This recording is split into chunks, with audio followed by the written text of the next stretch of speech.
Welcome back to ZNGP Today. Marc Márquez shed a long-standing itch at the Red Bull Ring this weekend, finally converting on a circuit that had eluded him for years. The dominant Cervera rider took the sprint and the Grand Prix, extending his lead in a season where he's been all but untouchable. Yet his post-race tone mixed triumph with realism. He's enjoying the run but already preparing mentally for the eventual day when wins aren't guaranteed. That mixture of confidence and calm calculatedness explains why Marquez remains the rider to beat. Marco Bezzecchi left the Red Bull Ring with a result that felt like progress rather than punishment. After a tricky Friday, the Aprilia rider found pace, took pole on Saturday, fought in the sprint and converted strong weekend form into a hard-earned podium on Sunday. For a machine and team that historically struggle at Spielberg, Bezzecchi's third, plus consistent points, underlines his growth and keeps him firmly in the title hunt. Pecco Bagnaia left the Red Bull Ring with a mood far from triumphant. Once a rider who could routinely make the difference on this circuit, the two-time champion crossed the line 8th, 12 seconds adrift, and publicly demanded answers from Ducati. Frustration, not defeatism, defined his message. He is still giving everything on track, but performance gaps to rivals are widening and, crucially, unexplained. Davide Tardozzi struck a careful tone after Ducati's double story at the Red Bull Ring, pride in Marc Márquez's return to winning form, but an unchanged, urgent focus on Pecco Bagnaia. The team principal praised Márquez's fitness and consistency, yet made plain that Ducati's priority remains diagnosing and fixing the problems that have left Bagnaia off the pace. In short, celebrate the win, but don't kid yourself, the real work is with Pecco. Don't forget to click subscribe button and the bell icon for MotoGP news update.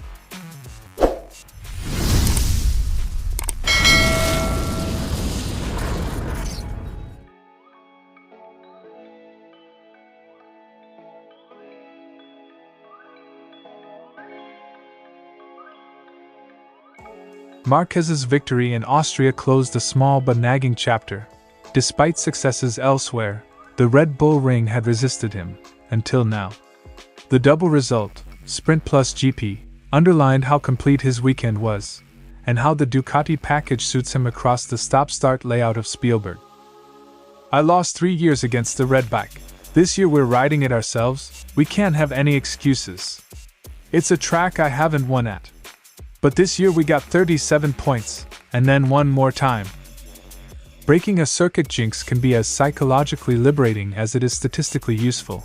Marquez leaves Austria with momentum and a weight off his shoulders.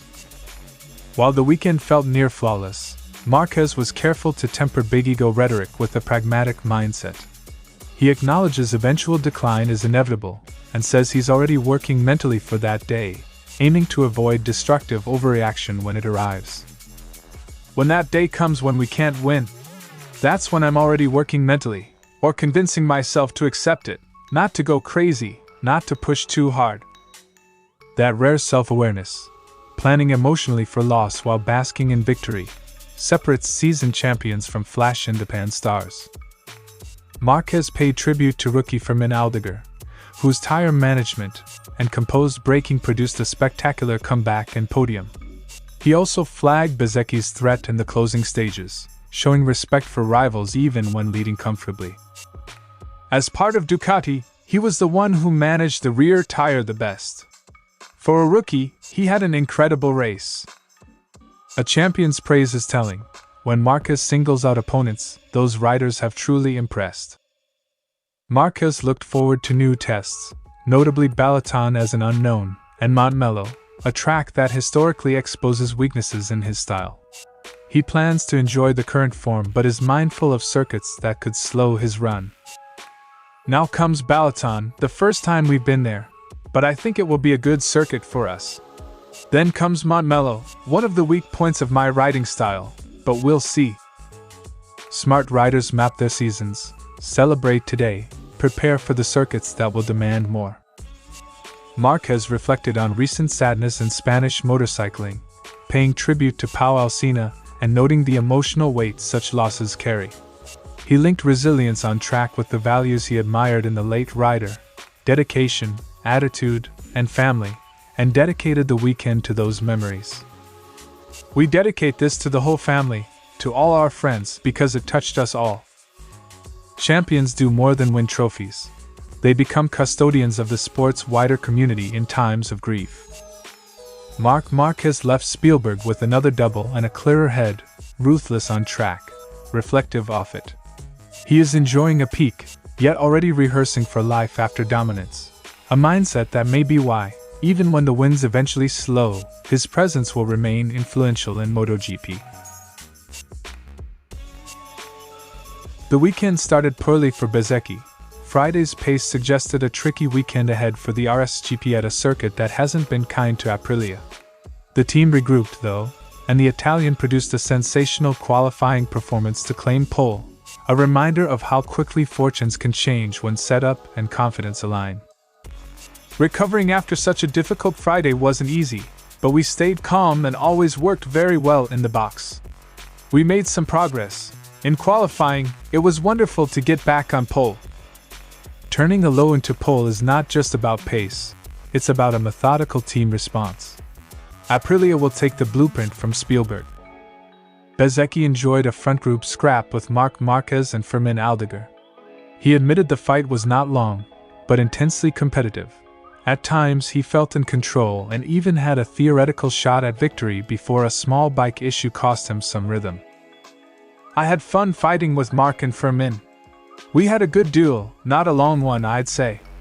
I wish I could have made another 20 passes, but in the end, that's how things went.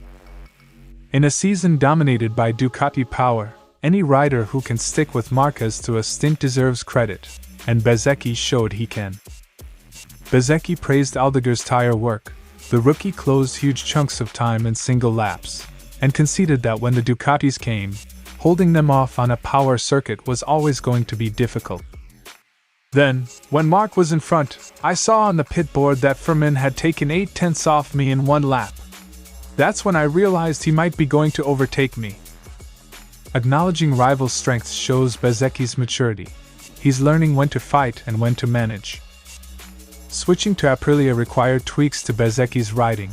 Body position and braking had to evolve to suit the RSGP. He's still learning the bike's nuances, but weekends like Austria prove the adaptation is working.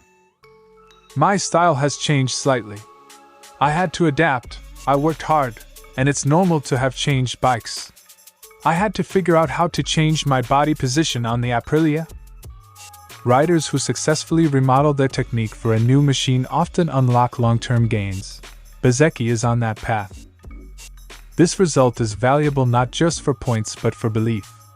Bezzecchi's 178 championship points, closing on Bagnaia, show he's consistently turning performance into payoff, crucial in a tight season.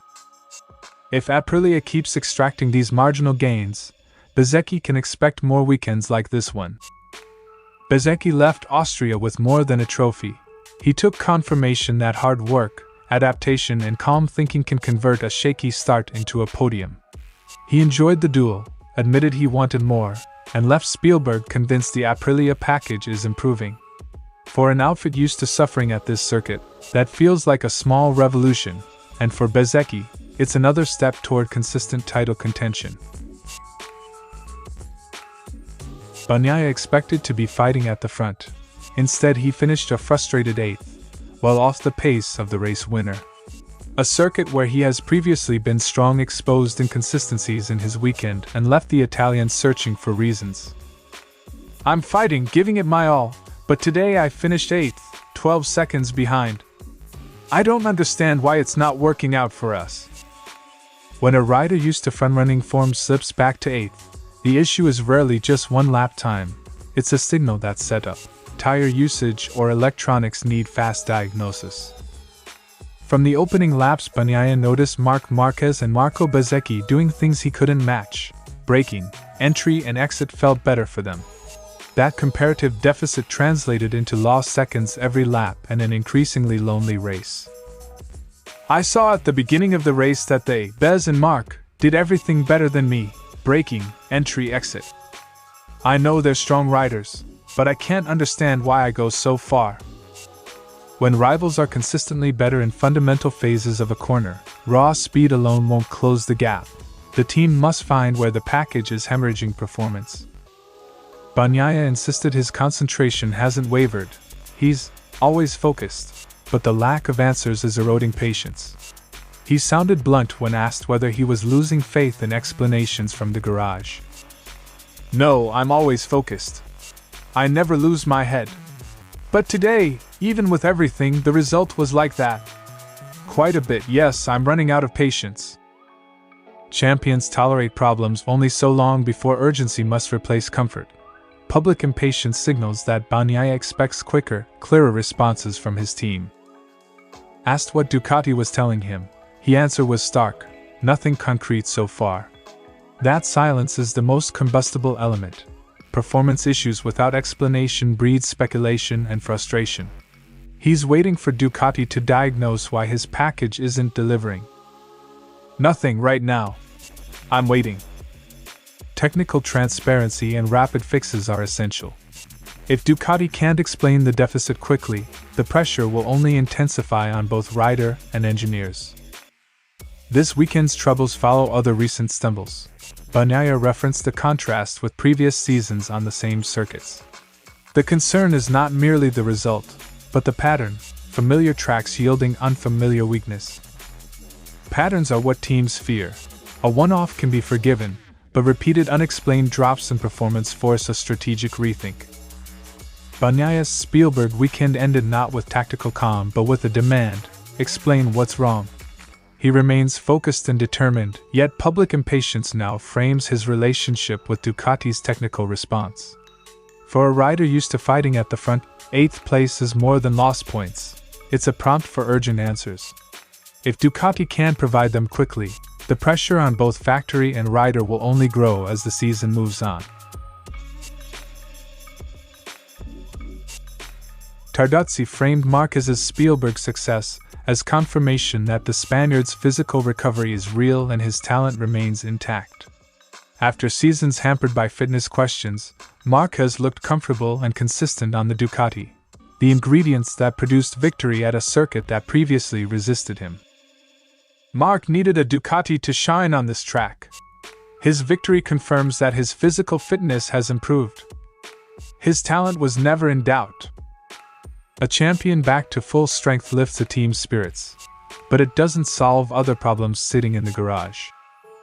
Despite celebrating Marquez, Tardozzi was unequivocal: the team's attention stays fixed on Bagnaia. Recent results have been patchy, and Ducati's engineers must restore the package that makes Pecco consistently competitive. The win doesn't change that directive. It's right to celebrate Marc, but our priority is Pecco. We need to solve the problems he's had. Publicly prioritizing Bagnaia signals Ducati understands the championship stakes and the need for rapid, visible fixes. Tardozzi acknowledged Bagnaia's visible frustration after a troubled Spielberg weekend, but defended the rider's mindset and commitment. He portrayed the reaction as natural for a competitor used to fighting at the front and insisted the team shares his concern and desire for answers. His reaction is understandable. From Claudio Domenicali on down, we all want to see him in the top 3. A leader who both calms and backs his rider can diffuse public pressure while accelerating problem-solving internally. Tardozzi highlighted mutual trust as the route back to form. Rider and engineers must collaborate closely to diagnose both the technical and perceptual issues. Ducati's message was clear: nobody has given up on Bagnaia, and organizational focus will be intense. Pecco won't give up, we're convinced. There's mutual trust, and we'll do everything we can to get him competitive again. When tension rises, trust is the stabilizer, and Ducati appears intent on keeping that bond intact. Importantly, Tardozzi refused to treat the problem as purely mechanical. He underlined the psychological component. The rider must rediscover the determination he showed in practice, while the team simultaneously hunts down technical causes. It's a 2-track recovery plan. We'll figure out the technical side, but the psychological component is fundamental. He needs to regain the determination he showed last Friday. Addressing mind and machine in parallel is the only sustainable way to restore a frontrunner to form. Davide Tardozzi's post-Spielberg message was steady and strategic. Celebrate Marc Márquez's impressive comeback, but keep the spotlight on Pecco Bagnaia. Ducati knows where the risk lies, unexplained dips in Bagnaia's performance, and is promising a concerted response that blends technical fixes with psychological support. In a season where margins are thin, that single-minded focus may decide whether Bagnaia rebounds or the gap to the leaders widens further. Thanks for watching ZNGP Today, and this is your MotoGP news update. And see you next time!